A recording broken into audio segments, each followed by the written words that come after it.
Today's guest on the Dr. Haley Show podcast is Elwin Robinson, owner of geneticinsights.co and feelyounger.net. On his websites, you can find not only supplements, but also genetic testing kits, which is a little bit new to me. I know that genetics plays a role in your health and your predispositions towards things, which we do have a say in. And knowing those predispositions is the step up that we can get. So I like to be a guinea pig. I'm going to order a kit for myself and take the test myself and see what I can learn about myself and my health and my predispositions towards problems. But in this interview, I'll be asking Elwin about it, what kinds of things we can expect to learn and how much it costs and why isn't everyone doing this? So jury's out. Once I get my test results, I'll be happy to share them with the audience and let you know if I think it's a worthwhile investment getting the test. But enjoy the show. Elwin, I want to thank you for joining me here today on the Dr. Haley Show. You know, I was drawn to you when I saw your YouTube channel, and you've been on YouTube for quite a long time. You have an excellent channel. I'm a subscriber. My followers should check out your channel and subscribe. It's great content. How did you get into this space of, well, creating content, helping people? What's your story?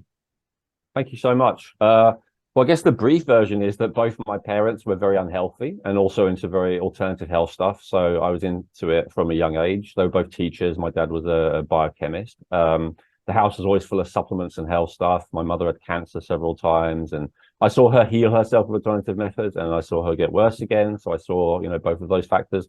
But anyway, for myself, I was kind of just a normal rebellious kid until probably my late 20s, to be honest. And I got really unhealthy and unable to work. And I decided to turn my life around and got into natural health myself, detoxification, nutrition, all of that kind of stuff. And I started Chinese herbalism and Chinese medicine as well, more Eastern perspective. And I was doing really great with that for a good 10 years. And I was teaching, and as you said, I had a YouTube channel back in 2010. I started teaching the stuff that I had learned that had helped me. And then, a few years ago, I started to suffer again. My health started to go downhill, my digestive health. And doctors weren't really able to find what's wrong with me, but I was pretty sick. I'm 6'3". I got down to like 130 pounds. I was, really underweight and emaciated. I was full of anxiety, which of course they treated as a mental health issue, if anything, although they didn't really do anything about that either. And, feeling awful, not able to digest anything, constant digestive issues. And I couldn't work out what was going on. And the first breakthrough I had was testing my genetics. I came across this service that said, you can just upload your DNA results from another service. And I'd done 23andMe like almost 10 years ago with my wife. So I was like, well, that's easy, compared to most tests, we have to get a blood draw and all this kind of stuff. So I'm like, I'll try it. I'd tried so many other tests already.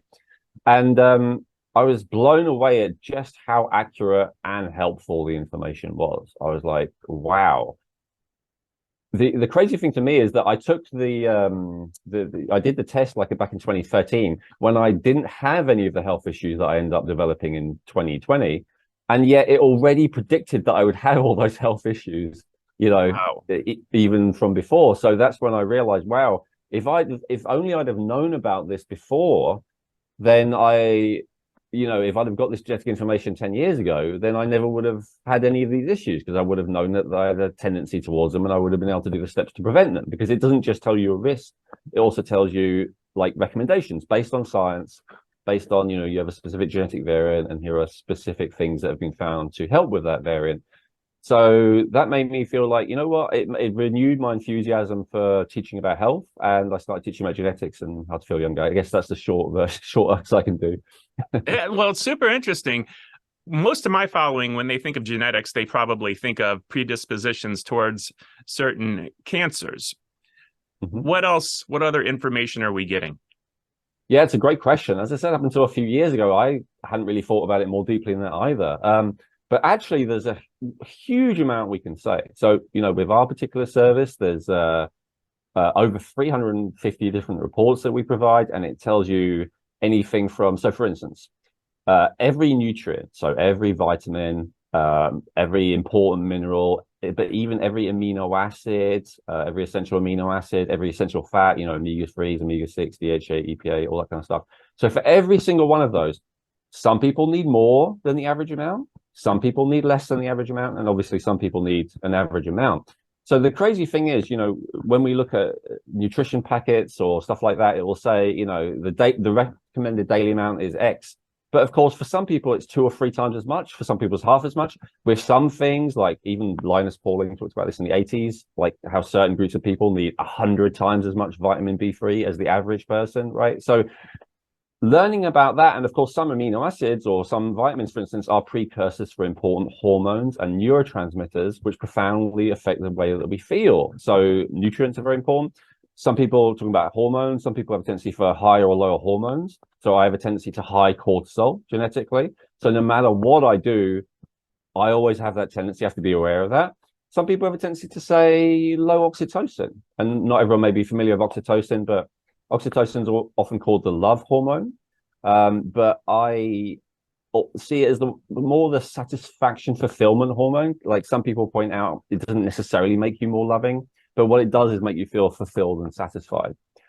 It's used, for instance, for off-label for addictions in some cases, because like food addiction or drug addiction, when you have a lot of oxytocin in your system, you feel satisfied. You're like, I'm good. I don't need anything.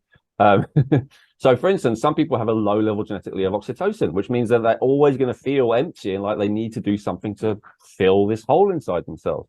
So there's hormones, toxins. One of the big breakthrough for me was it said that I had a genetic tendency to break down toxins very slowly, specifically lead and mercury. And then when I did a blood test to confirm, and I had sky high levels of lead. I think the reference range highest level is 3 micrograms per deciliter. Mine was 27, and it really shouldn't be above 1. And when you have that much lead in your blood, actually more than a lot of nutrients like manganese and chromium and stuff like that, it screws up everything. So no wonder I was struggling to get well, and no wonder all these practitioners and doctors weren't able to help. But it was, as soon as you say that, everyone says, well, how are you exposed to lead? The truth is, my wife did the same test. We've been eating the same things, living in the same environment, all the rest of it for the last 10 years. She had no lead. So it was like, it's a genetic tendency that I couldn't break it down. That was more of the problem. So yeah, that's just a few examples, but I could go on. That's a good one, actually, because I've noticed, for instance, myself, I've never been tested, but I know that I detox very quickly. And, I would get my blood tested, for instance, for heavy metal toxicity. I never did the genetic testing, but I really didn't have any toxicity. Yet people in my same household did, because they have different genetics. And it's like, well, how come we both been exposed to the same thing for our whole life? Why do I not have the same toxicity as you? And why, after doing all of these detoxes that you've done, do you still test high for these same things? So that is definitely making sense. Yeah. As you know, there's a few different potential reasons for that, but that's definitely one. Mold is a big one these days, right? In the functional medicine world, everyone's talking about mycotoxins and mold toxicity.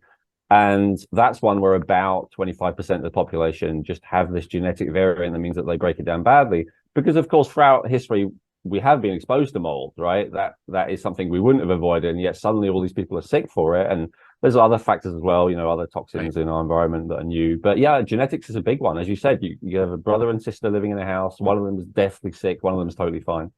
And, one exposed, or both exposed to mold, and one being able to tolerate mold even. Yep. Why is that? It's interesting because I just had this thought as you were talking about it. I'm in my late 50s now, and you look great. One of the things that we're thinking about at this point in our life is, wow, we don't have the same energy we used to have, and a lot of people want to run and jump to having hormone replacement therapy. Now, I've never done that. I've never been tested for it, but I can see why it would be appealing. But rather than testing hormones, I'm hearing that you can actually get a genetic test and probably have possibly even more information that could help you nutritionally or with lifestyle changes. Absolutely. I'm definitely not against hormone replacement therapy when it's necessary. But I generally would start with genetic testing for a couple of reasons. First of all, it's non-invasive, right? So it's just based on saliva. A lot of people are afraid of needles and, they don't want to be dealing with other stuff. Second of all, it's very cheap, so a broad spectrum blood test is going to run in, $500, something like that for 50, 100 markers. As I said, with a DNA test, it's just a little bit of saliva. If you've really done ancestry service, that's already covered. And then, depending on anything from $50 to maximum $200, you can find out, hundreds of different variables. Like it's a very full spectrum. So that's what I did. Because, of course, even with toxins, I'm sure as a practitioner, you could spend thousands of dollars testing every single toxin that a person might be reacting to, right? Especially if you include the allergens and potential intolerances, which the body treats as a toxin in that case. Like there's so much. So to just be able to start with, okay, what should I even be testing for? It's such a huge, so rather than spending a huge amount of money, because I spent so much money on practitioners and tests and none of them were helpful, but it's because I wasn't testing for the right stuff. So I would say just in terms of ease and value for money, it makes sense to start with genetics. Of course, genetics gives a predisposition, not a diagnosis. So like with the lead example that I gave, it was still useful for me to then test my blood for lead to make sure that that was the case before, bothering with any kind of lead detox protocol or, ditto the nutritional imbalances even. I mean, with some things like B vitamins, because they're, pretty safe, you can just go for it. But with other things, like if you have a tendency to, low copper or low iron or something like that, you want to make sure you actually have it before you take even more of those things. But it's I'd say it's a great starting place. Not a alternative to what people like you do, but just a way to start with it. Okay. Now, ease one fear that a lot of people may have. And if I get this genetic test, is my DNA information going to be, submitted to some government database or? Yeah, it's a good question. I mean, certainly, not. We use a provider called Onyx Edge, which is very what's the word? Well thought of. They have HIPAA accreditation, all the rest of it. On our part, we do all kinds of things to basically there's only two people who have access to that back end with their genetic data is me and my business partner. We don't let anyone else touch it who may be able to compromise it. There's two-factor authentication, IP checking, all the rest of it. So we take security very seriously.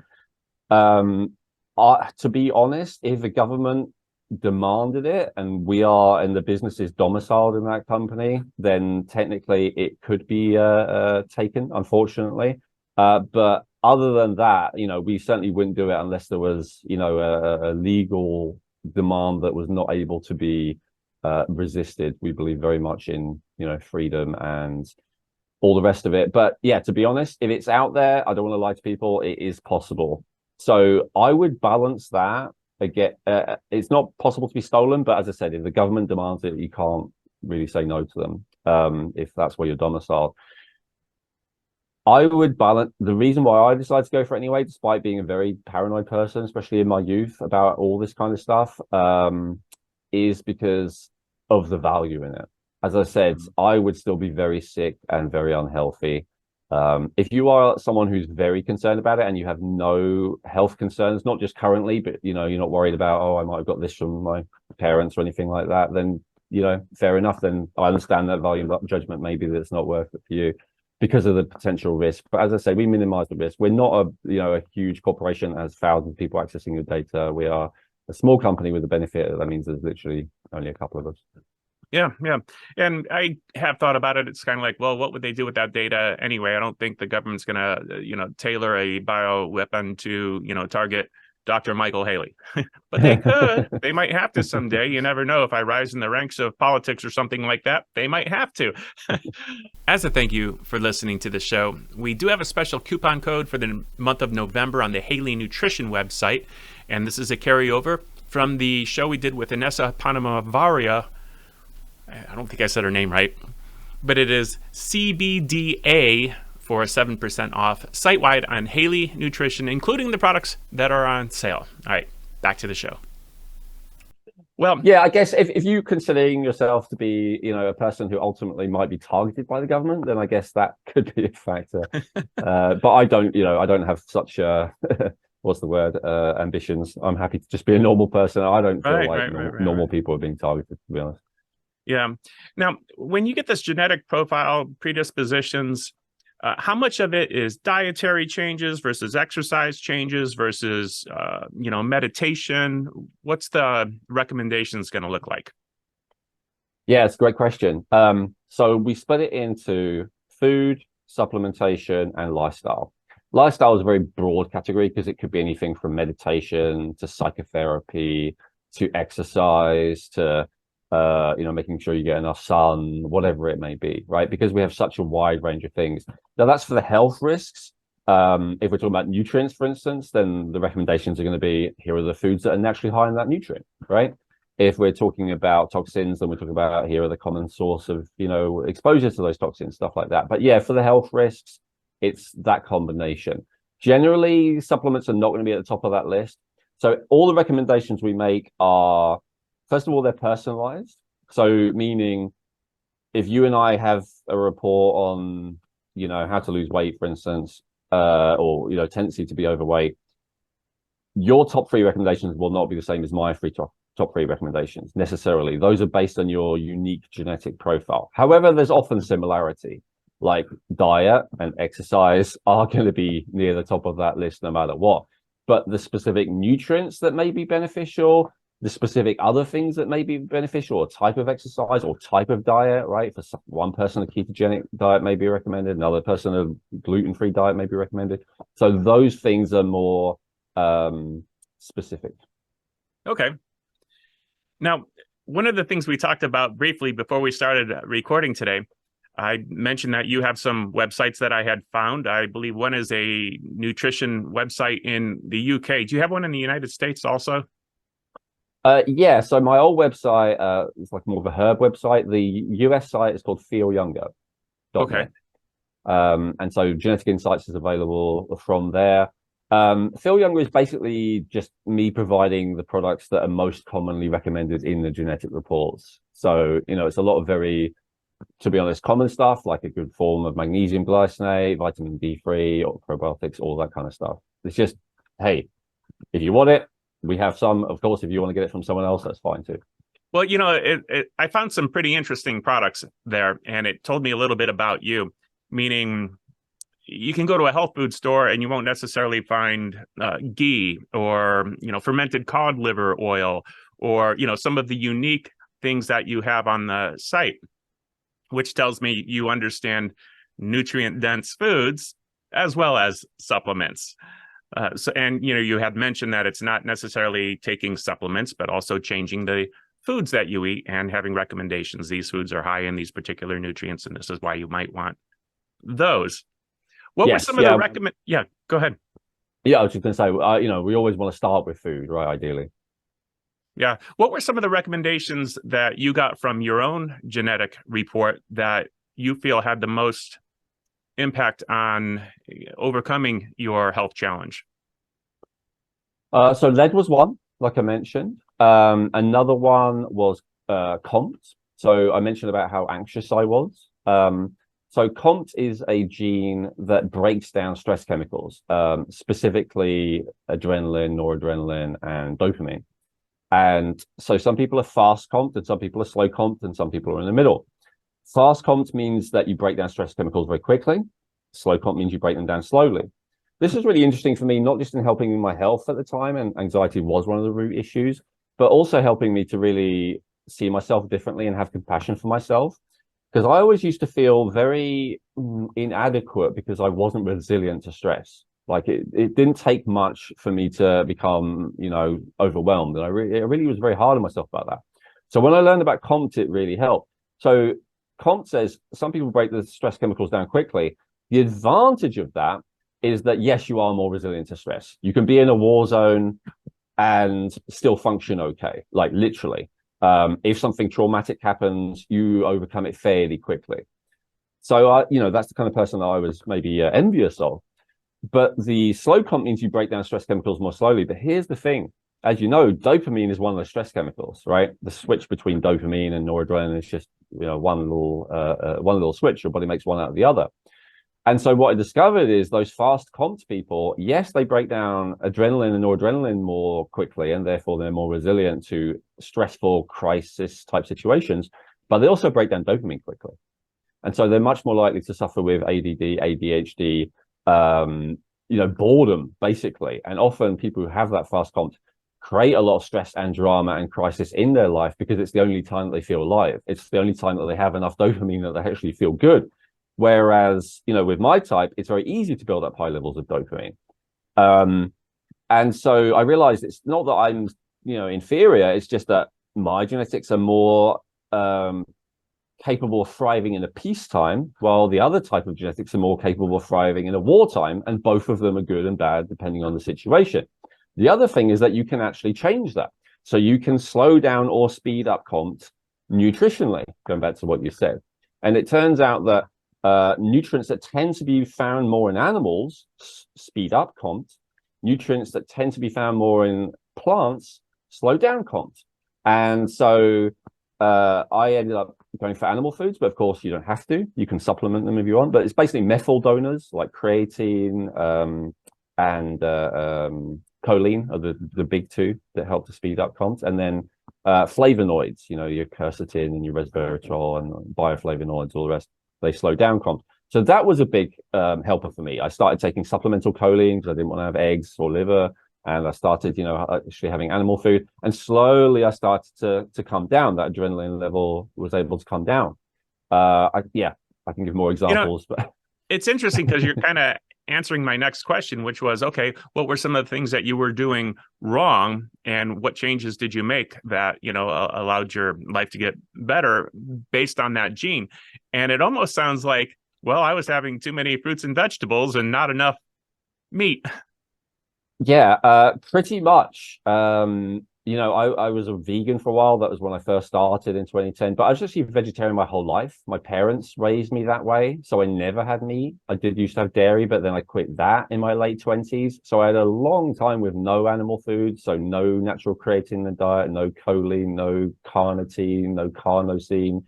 Not enough B12, which is another thing which helps with methylation. So all of these factors.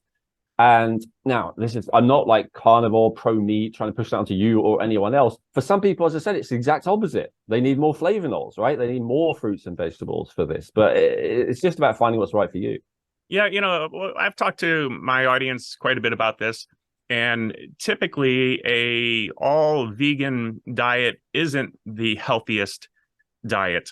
We would consider it very detoxifying, and it might be something that's necessary for someone fighting a cancer or a certain struggle where they have to detoxify and cleanse more, but it's not necessarily the best health promoting, full expression, maximize your potential diet. And I used to think that, animal foods were kind of required for that survival of the fittest, but I guess genetically speaking, that could be wrong as well. Well, the funny thing is, the cliche is like the warrior loves, the high meat diet, right? And then maybe the spiritual person who's, in an ashram and a monastery, they would eat a largely plant-based diet. And the funny thing is that it's actually exacerbating an imbalance, perhaps for a reason, right? Like if you have to go out into battle tomorrow morning and, possibly risk your life, maybe you want to have more meat to make your COMT even faster. And ditto, if you're about to go into a meditation room and meditate or pray all day, then maybe you want to slow down your COMT even more so that you're even more able to focus. Because of course, dopamine gives you the ability to focus even when there's nothing else going on. So yeah, it depends so much. And of course, there's all kinds of other health reasons why you would want to have plant or animal based or some kind of combination. But that's the one that I'd never heard of, which is the stress based reason. Yeah. And when there's people that are going to make choices to be vegetarian or vegan because of certain spiritual conflicts they have with consuming animal foods, okay, but you might be actually sacrificing your health. But for the sake of your spiritual wellness. Yeah, or you could supplement, right? You could go, I could have a little bit of creatine, I can take choline, I can do B12, maybe zinc, maybe iron. You can become aware and empower yourself. I don't think anyone has to eat animals. I really respect and understand the desire not to want to eat a dead body, because I didn't do it most of my life. So it does seem weird to me still. I get it totally. And I get the ethical element to it, but it's, as I said, it's informing yourself, empowering yourself to make that choice and go, you know what, if I don't want to eat any animals, that's fine, but I'm gonna have to supplement a bunch of stuff in that case, or I'm gonna suffer eventually, unfortunately. Just for giggles, to touch on that spiritual aspect of food, I do think we have gotten away from it, and we don't necessarily have the respect for the animal foods that we are consuming. Over time, I believe we lost that because, well, we no longer have to kill our own animals. We just go to the store and everything's there and ready to prepare, and we throw it on the grill. Yeah. I remember the first time I actually had to kill my food, and it became one of those moments in time where I understood why we now give thanks and pray, before consuming our food. And in this particular case, we had chickens in our backyard, and one of them was a rooster. We didn't know that when we bought the little chicks. We thought we had all little baby hens. And one day, one rooster started making some noise. We thought, oh, please don't do that. The neighbors aren't going to allow it. We're all in a tight little neighborhood here. Not really supposed to have chickens in this neighborhood. And, if you're really quiet, you can live here. But if you're going to do this all the time, we're going to have to eat you. And that night we had to eat our rooster. So I actually had to, kill and prepare an actual chicken. Wow. Life-changing, new respect for animal food. So for what Absolutely. it's worth. I think it's even true for vegetables, right? You go to the effort of actually growing a vegetable. It's a very different experience to buying it off a shelf, I think, even in that case. Absolutely. And I think everyone should be doing that. If you don't have property, you should maybe be growing your own sprouts in your kitchen sink. Or who knows, maybe not sprouts. Those might be bad for you. Depending on you lots got to of get things. genetic tested to find out what kind of sprouts you might want to grow. All right. Tell me some of of your favorite testimonials related to what you do. People that were doing things wrong, got genetic tested, and found the answers to their problems. Yeah, sure. I mean, most things I keep confidential, because, if you go to someone as a client, even hearing a story about yourself with your name removed can be kind of funny. But there's a few people who've given me permission. So one of them is a business partner who was really, really struggling with energy, and he thought he needed testosterone.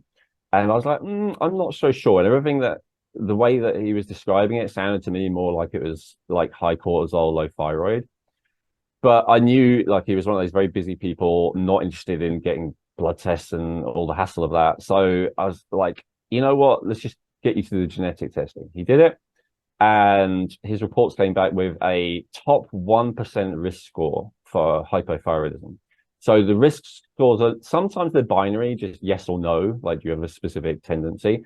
But when we actually give a percentage. So what I found is that if the risk is like within the top 10%, so 90 percentile, and the person is by the age of, say, 35, 40, they usually either have it or have had it.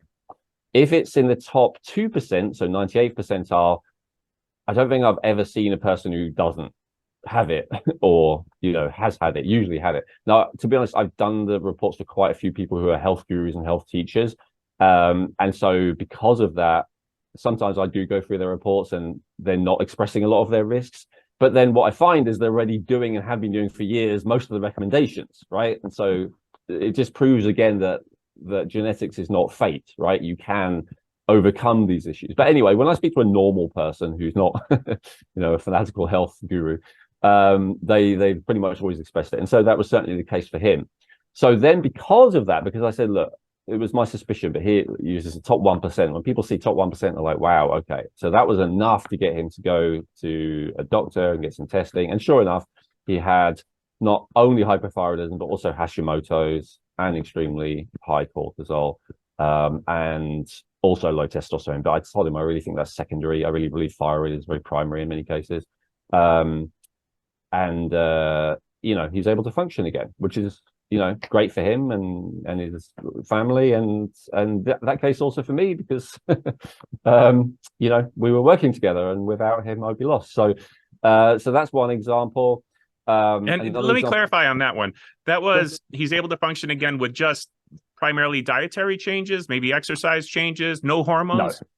No, he with Hashimoto, look, if it were a person who was willing to do a lot of lifestyle dietary changes, then this person is not willing to do any of that. So they were put on low dose naltrexone, which I'm a fan of, to lower the Hashimoto's, and then a Armour thyroid, so a natural glandular.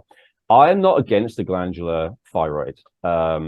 I believe that throughout most of history, just like we would have eaten animals, we would have eaten all the animals. And I feel like to some degree, so every time you have a chicken soup with a whole chicken, every time you have a fish soup with a whole fish, you're going to get a little bit of thyroid hormone from the animal naturally. So I think the unnatural thing is that when they discovered how important thyroid is for health, they actually made it illegal to include it in the food, like it had been throughout our entire evolution. And now the only way you can get glandular thyroid is to buy it from a pharmaceutical company.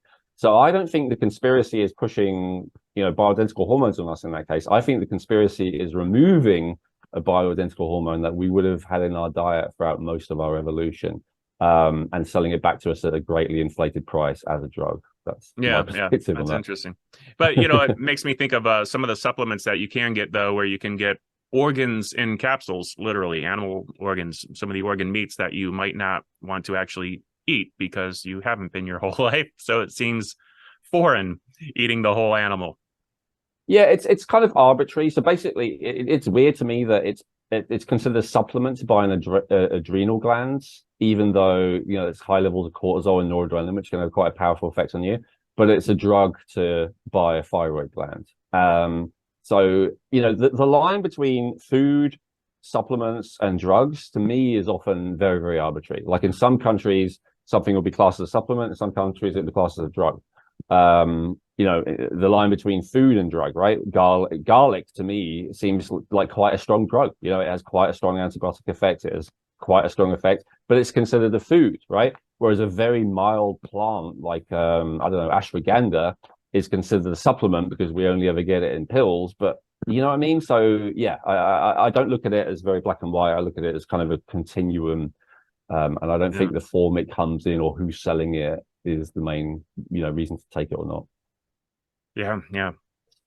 You mentioned your business partner and the hormonal thyroid and testosterone, and that was all about energy and just feeling energy, having strength to get through the day and do what you have to do. Have you had any where it was a significant health challenge, such as a cancer or an illness, a significant irritable bowel or celiac or something like that? So any kind of disease, I would not be able to talk about, not being a healthcare practitioner. But I honestly don't focus on serious diseases. I don't make any claims to. And genetic insights, like we do talk about the ApoE gene, for instance, which can be a risk factor for cancer, but we don't actually talk about your chance of getting cancer. We tend to stay away from the life-threatening stuff so we can stay around, basically, so we can stay legal and in compliance and all the rest of it. Everything that we do is 100% FDA compliant. Now, the other stuff you mentioned, absolutely, right? So IBS. So I had a client who had all kinds of digestive issues for many years, wasn't able to find any solution to it, and then they did an IBS report, and again, I think they were in the top 2%, and so I think they spent a lot of time like trying different antibacterials, antiparasitics, like. They were absolutely convinced that they must have some kind of infection in there, even though it couldn't be found. And then with the IBS report, it was, so with the IBS, I mean, it blows my mind that we can actually give a report for IBS because, of course, as you know, IBS stands for, irritable bowel syndrome. Syndrome means that the medical establishment doesn't really understand what it is, where it comes from, what causes it, and all the rest of it. So the fact that we can predict with such high accuracy something that the medical establishment doesn't even understand is interesting. But of course, that's because we're just looking at correlation, right? So this is all just based on having a lot of different people, finding out what their SNPs are, and then getting them to do surveys, and then you notice correlations. Oh, a lot of people with this SNP have a tendency to this. So with IBS, so my understanding of IBS is there often is originally an infectious component to it, but then the body can go into this chronic inflammatory response. And so it's that tendency to the chronic inflammatory response, even when any kind of infection or irritation, it can be a toxin as well. But even when all that stuff is dealt with, which it wasn't this case, the person still has this inflammatory situation. And then we got the person to start focusing on reducing inflammation rather than killing stuff, because a lot of those things like the allicin and the wormwood and the oregano are quite irritating. So it was actually continuing this irritated state for this person. Got them to stop all of that, start doing just things to reduce the inflammation and soothe the gut, and before long they were better. That was it. But I never would have had the insight personally without seeing that they just have that tendency towards that inflammation there. Yeah. And it's funny you talk about, the supplementation and overdoing it, and you see these things are good for me, so more must be better. But no, there's a point of, no, you're just actually doing harm now. Mm-hmm. Even when you're using food like garlic. So absolutely. Yeah. What does your medicine cabinet look like? It's pretty huge. I test a lot of stuff. I use myself a little bit of a guinea pig, which I believe, from my experience, that is quite common with, actual medical doctors and people like that as well. They often use themselves as guinea pigs. So yeah, I like to learn from experience by trying things on myself and trying it with other people. So it's pretty vast. In terms of things I actually use every day, I'm sure it's still bigger than average. But a lot of it is just, because I'm constantly experimenting. To me, it's fun. It's alchemy. It's playing with stuff. And also because I'm looking to optimize now, not just feel okay. I'm like, okay, so maybe serotonin is not good for you. Let me try a couple of things to reduce it and see if I feel better. Oh, interesting. Maybe more dopamine would be good. Oh, maybe less this would be good, right? So just like playing around with different things. I can talk you through what's in there if you're interested. But yeah, it's fairly substantial. Did any of those experiments go wrong? Yes. Absolutely. I would say, and I'm not gonna, position myself as anything other than what I am, which is just someone who loves to experiment. But I would say, in the interest of finding stuff that's really good for people, I've definitely tried a bunch of stuff that's been bad. I have sent myself to hospital before. A few years ago, I took ozonated olive oil, and in the amount recommended, but it turned out that the type of it was like super, super, super strong, and I didn't understand the difference. And actually, ended up in A&E. My heart rhythm was so irregular, they thought I had something called Brugada syndrome, which is a rare genetic anomaly with the heart. Luckily, that was false, and my ECG went back to normal after the poison had worn off. But yeah, so do I recommend doing what I do to anyone else? No, but the advantage is that you can benefit from because sometimes you find things you're like, wow, this is really amazing. This is really game changing. And then it's good to be able to share that with people. Yeah, I'm experimenting all the time myself. Right now, I happen to be taking this eye formula for supporting eye health. I'm supposed to not need these, maybe the next time we talk, but we'll see. Nice. Can I fix my eyes with my dietary changes? I don't know. That'd be great. It's possible. I mean, I heard that mercury, for instance, is one of the things that can contribute to short-sightedness. So something to detoxify mercury, for instance, maybe. Who knows, right? Well, it's still more to learn. And I have to get my genetics tested. I have to find out what I can do better. I think I'm doing pretty good. I think I have pretty good intuition about, when I consume these foods, I feel this way. And when I consume these, I feel great. And I think clearly. If I have too much of, if I have sugars, for instance, I know I'm going to crash. I didn't struggle. It's, last night was Halloween. and everyone's knocking on our doors and expecting candies and stuff like that, I can have a bucket full of candy. I'm not going to struggle because I'm not going to eat it. I do not crave it at all because it makes me feel miserable. So I have pretty good intuition, but I don't have the genetics insight. Well, you may have a hunter-gatherer gene. So that's actually one of our favorite individual reports is the carbohydrate report. So there's 3 different types. And I love this one as well because of whenever I see controversy, I did a video on this recently. Some people are claiming to heal type 2 diabetes with a diet of pure carbohydrate, like potatoes and sugar, really high, glycemic index. And then some people are claiming to heal diabetes with no carbs, right? Like a high fat protein diet.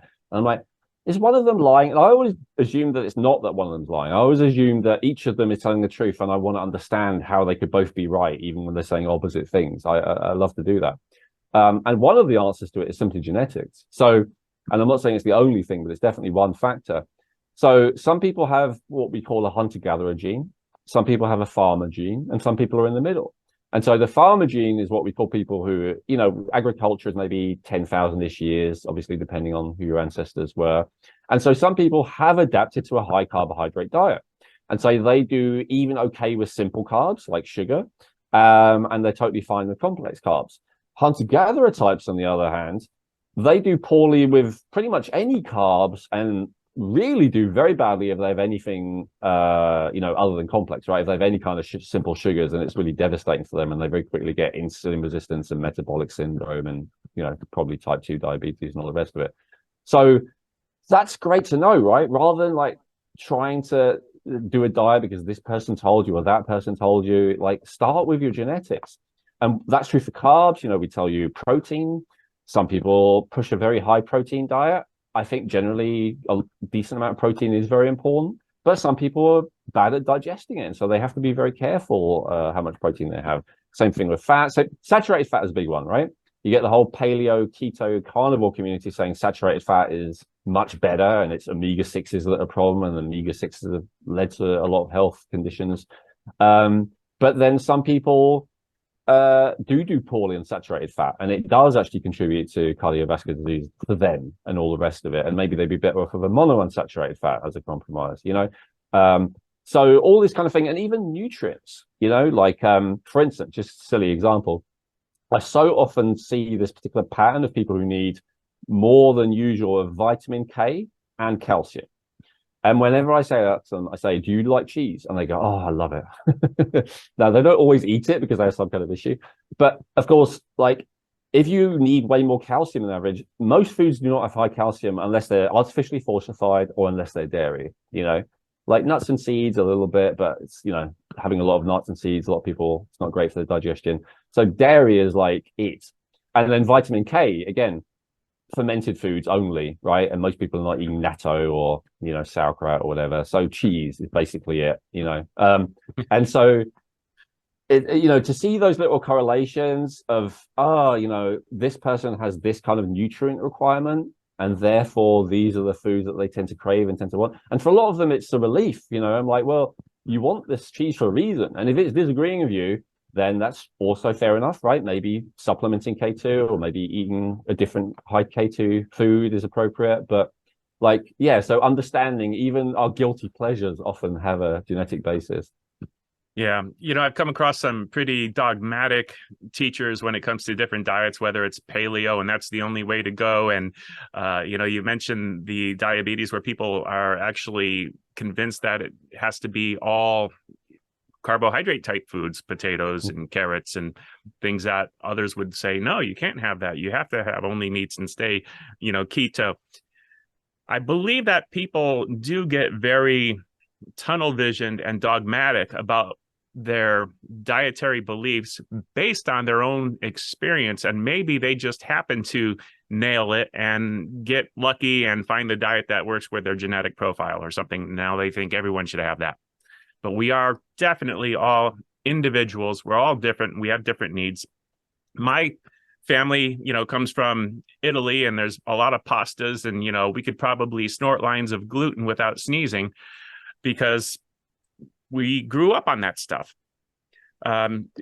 Historically, my grandma made pasta for us every Friday night, we had the big family together and stuff, and we loved it, and pizzas, and we did very well on that food and feel good after eating it. That doesn't mean that's the right food for everyone. So if I want to find out more genetically, what's a genetic test look like? You mentioned saliva. Am I spitting in a cup? Am I using a swab on the inside of my cheek? How does this work? And where do you get the test kits, or how does it work? Yeah, good question. So if a person has ever done one before, then it is very easy. You just log into whatever it is. You export your raw data, which got a little instructional video on my YouTube channel how to do that, and you upload it to our system, or in fact any other system, right? So if you've done it once, then you've done it. That's the good news. If you haven't done it before, what's involved is, you get a test kit. I think we are about to, if we haven't already, moved to a buccal swab system, but up until now it's been just put a little bit of saliva into a little test tube, seal it off, send it off, and wait. It's really as simple as that. Where's the testing being done? Is it United States, UK? Does it matter? It's being done in the United States. Yeah. Okay. So they'd order a test kit from what website, or how does that work?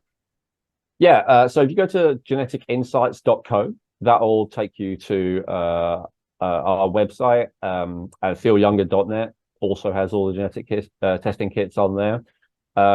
So the way that we've done it is we have a lot of different collections on Genetic Insights, blood sugar, hormones, food allergies, nutrition, etc.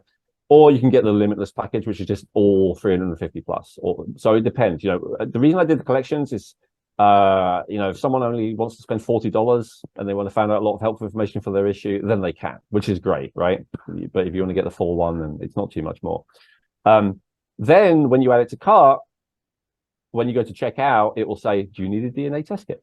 And if you do, you add it. And if you don't, then you don't. And then we send it to you. A lot of people ask, because it's a US company, how we do it. We have also, we send it from Germany. So if you're in the EU, it can arrive pretty quickly as well. And then you send it back. The worst thing about our service, I'd probably say, is how long you have to wait for your DNA results. I mean, in a really good day, it might be 4 weeks, but often it could be 8 weeks. And it can potentially possibly even be any more, depending on the backlog of the lab and all the rest of it. So yeah, that's the one area that's maybe not as good as a normal blood test, is that if you've never done it before, that it is a bit of a waste, but a bit of a wait, but I promise it is worth it. Yeah, that doesn't sound horrible. And you said the biggest all-inclusive test is how much? $200. And, for your audience, I'm happy to give you a 25% off coupon code, which I'll provide for you. Okay, this might be the little snip that I put at the beginning so that everyone can hear that. Awesome. So I'm interrupting this program to let you know that after recording with Elwin, he did make the coupon code for me, Haley25, Haley 25, said I could share it with you. Not only will it work for me and give me a discount, but it'll also go to you as well and apply to everything in the cart except the genetic testing kit. So if we purchase one of the packages that includes the genetic testing kit, then it should still apply, but just the standalone genetic testing kit, it won't. I'm going to get the big package myself. You can check it out and see what they have. And apparently the coupon also works on all the supplements on the site too, but I think it's a one-time coupon code, and he didn't tell me how long it's going to be good for. Currently, we're in November of 2023. I would imagine it'll probably work through at least the end of November, maybe the end of December of 2023. I don't know if it's going to be a forever coupon. Probably not. Are they ever? But Haley25, Haley 25. And at the end of this program, I'm going to attempt to make my purchase for my genetic testing kit. And if you wait around long enough, like a couple months, I think he said it would take about 8 weeks to get the results back, I'll share those with you too, if it seems not too personal and something that makes sense. I don't know if I'm going to even benefit that much from the report, or maybe it's going to knock my socks off and be amazing. We'll see. All right, back to the show. I'm sure people will be interested and want to take advantage of it. I am. I want to get tested and know what I should be doing. I'm sure it's going to largely line up with what I am doing, but I'm sure I'm making mistakes too, and I could optimize my health just a little bit more if I make some better decisions. So excellent. Fantastic. Yeah, I mean, to people like us, it's just fascinating, right? I mean, it sounds like you're already pretty dialed in, you seem very healthy. But so for some people, it's less that they really need to fix something, and it's more that they're just fascinated in, what's going on. As I said, although fixing health or improving health is the obvious benefit, the benefit that a lot of people don't think about is the benefit of, I would say, love.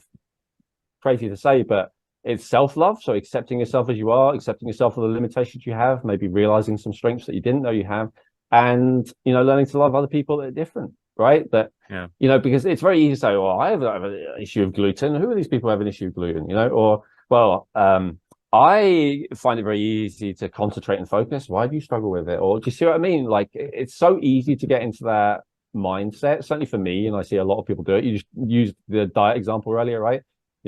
Keto works for me. It's good for everyone. So it's just so good to understand yourself and others as well, even if you're doing everything right already, to go, oh, maybe it's working for me because of my genetics and the fact that I'm so, that I've been able to be in tune with that, rather than because it is the right way that everyone should do. Yeah. Geneticinsights.com. .com unfortunately was taken. Okay, geneticinsights.co or feelyounger.net. That's the problem with the fact that I only set these websites up a few years ago. All the .coms are taken.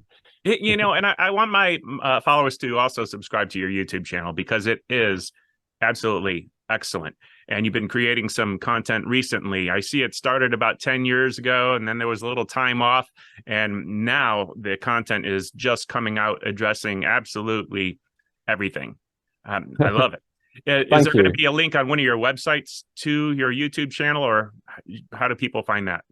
Yeah, I think also youtube.com/Elwin Robinson, because I started so early, I did manage to get that. So that's my name. So that's the other one. Yeah, great. I'm going to put links to all of these locations also on the blog post, and you'll see it below the YouTube video version of our discussion. There's no reason for us to talk much more, because you literally covered everything on your YouTube channel, and you're still finding new things to put out. So there's more to come. So go there, check it out, people. Absolutely excellent. Elwin, I'm so blessed that you joined me today and shared this with me. And I know that I'm going to find out some interesting things in my genetic testing. I'm looking forward to it, even if I have to wait 8 weeks. That's okay. I can do it. Awesome. You're a more patient man than I admire that. Thank you so much. All right. Thank you. And I suppose we might do a follow-up here in a couple months, especially if I get genetic tested and then have some, wow moments. Would that be okay? I would love to. Yeah. One of my favorite things to do is to go through people's genetic reports with them and learn with them. It's still fascinating to me. So I love that. Thank you. Elwin, thank you so much.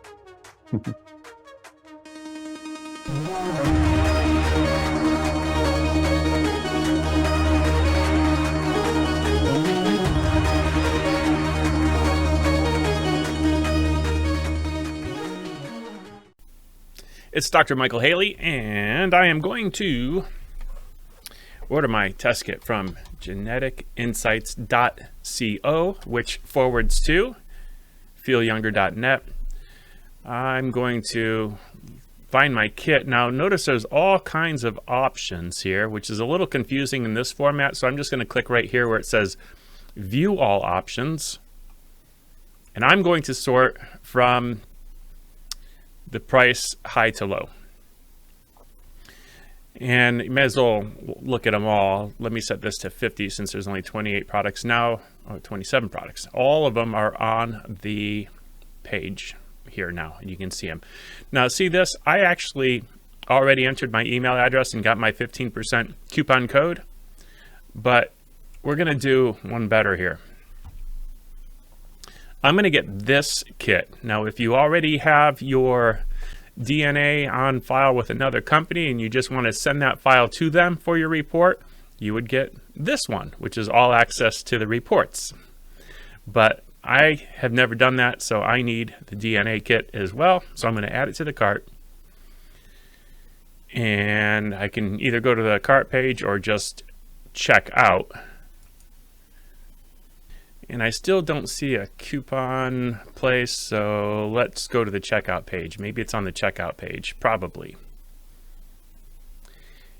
So we see $12 for shipping. Let me add a coupon code, my last name with 25 for 25% off, and see if this works.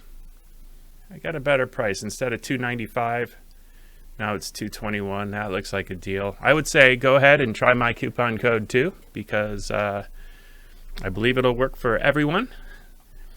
And I am going to pay now.